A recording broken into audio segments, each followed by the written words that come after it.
IIT ISM Dhanbad के orientation programme में अंतर्राष्ट्रीय स्तर पर मशहूर कंजर्वेटिव पॉलिटिकल थॉट्स, इकोनॉमिक्स और फॉरेन पॉलिसी के एक्सपर्ट डॉक्टर शुभकमल दत्ता ने प्रेरणादायक भाषण दिया। साथ ही संस्थान के शताब्दी वर्ष के लिए शुभकामनाएं भी दी। आईआईटी आईएसएम धनबाद में नए छात्रों के लिए चल रहे ओरिएंटेशन प्रोग्राम के दौरान एक अहम सत्र को संबोधित किया। उन्होंने भारत के विदेश नीति और भारतीय अर्थव्यवस्था का उभार विषय पर बातचीत करते हुए देश की बढ़ती वैश्विक भूमिका और ताकत पर जोर दिया। अपने भाषण में डॉक्टर दत्ता ने बताया कि कैसे भारत आज एक आर्थिक महाशक्ति बनकर उभर रहा है और आने वाले समय में खास तौर पर 2040 तक यह दुनिया की सबसे बड़ी अर्थव्यवस्था बन जाएगी। उन्होंने यह भी बताया कि ऑपरेशन सिंदूर के बाद भारत की छवि पूरी दुनिया में और मजबूत हुई है और अमेरिका जैसे बड़े देश में अब भारत की सैन्य ताकत को मानते हैं। उन्होंने कहा कि अगर कोई देश में फिर से भारत के खिलाफ गलत हरकत करता है तो इस बार जवाब और भी ज्यादा असरदार और बड़ा होगा। डॉक्टर दत्ता ने छात्रों को भारत की संस्कृति, विरासत, राजनीतिक सोच और तकनीकी विकास पर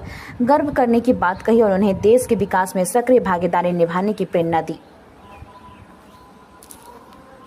युवा पीढ़ी की क्या जिम्मेदारी है और उसके साथ साथ देश को कैसे आगे लेके जाना है। अंतर्राष्ट्रीय लेवल पे भारत का अमृतकाल के दौरान जब विकसित भारत का जो 100 साल जब हम लोगों का आज़ादी का अमृत महोत्सव जब समापन समारोह जब संपन्न होगा, मिशन 2047 विकसित भारत, तो उस पे ये जनरेशन जो है, ये generation they will be the man of tomorrow उस बाय 2040 तो उनके कंधे पे क्या जिम्मेदारी है, देश को आगे और कैसे लेके जाना है और 2047 तक भारत को अंतर्राष्ट्रीय पटल पे नंबर 1 देश बनाना है और विकसित कैसे बनाना है, ना ही केवल आर्थिक दृष्टिकोण से, भौगोलिक और सामाजिक और सांस्कृतिक दृष्टिकोण से। इसके बारे में अपने विचार में रखने की कोशिश किया और युवा जनरेशन इतने शानदार संस्था पे एडमिशन लिए है। आईआईटी आईएसएम धनबाद का अपना एक रुतबा है, अपना एक लेगेसी है, 100 साल पुराना इंस्टीट्यूट है और अब सेंटिनरी सेलिब्रेशन भी शुरू हुआ है। तो इतने जो बेहतरीन अपॉर्चुनिटी मिला है, इस अपॉर्चुनिटी को कैसे सही दिशा और गति दे पाए युवा जनरेशन और उनका क्या रोल है ताकि तिरंगा हमेशा माथे पे रहे,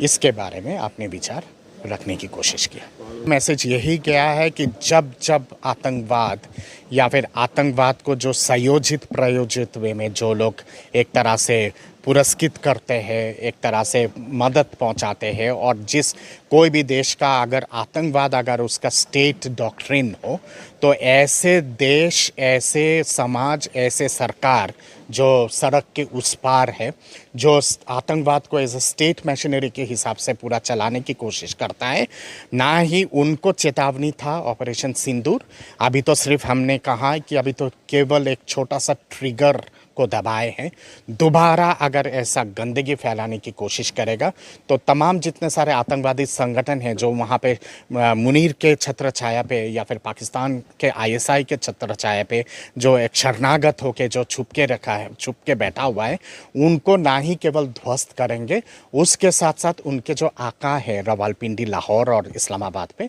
उनका भी अंतिम विदाई होगा ज़रूर। और यही चेतावनी और यही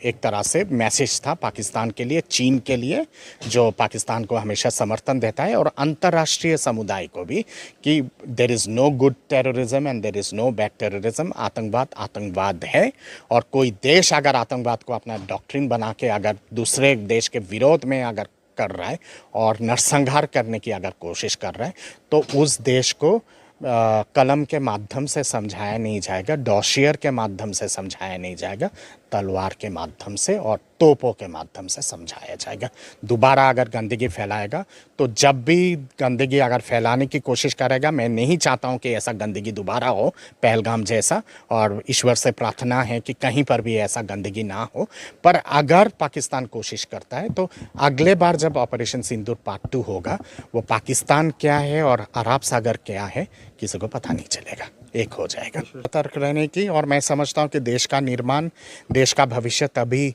संतुलित हो पाता है जब देश के निर्माण और देश के विकास के लिए केंद्रीय सरकार के साथ साथ प्रदेश की सरकार भी साथ साथ कदम मिला के चले। मैं दावे के साथ कहता हूँ और मैं मानता हूँ कि चाहे सत्ता किसी भी पार्टी के उस पे क्यों ना हो और कोई भी पार्टी सत्ता क्यों ना चला रहा हो, चाहे वो केंद्र में दूसरी पार्टी की सरकार या फिर झारखंड में, बंगाल में, केरल में दूसरे पार्टी की सरकार, देश के निर्माण के प्रोसेस में और समाज के निर्माण के प्रोसेस में और युवा और नारी शक्ति के उज्जवल भविष्य के लिए मैं समझता हूँ कि ये तमाम जितने सारी चीज़ें हैं, जैसे आर्थिक विकास हो गया, सामाजिक विकास हो गया और विदेश नीति हो गया, इस पे एक आम राय बनाना बहुत आवश्यक है और आम राय लेके ही चलने की ज़रूरत है। कोई भी देश का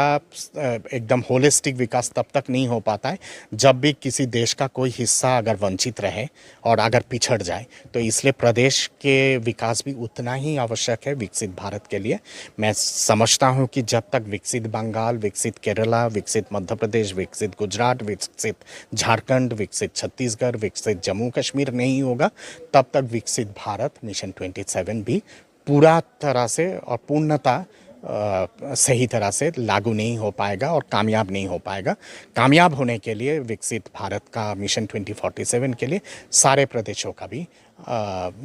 उतना ही प्रगति और उतना ही डेवलपमेंट की आवश्यकता है।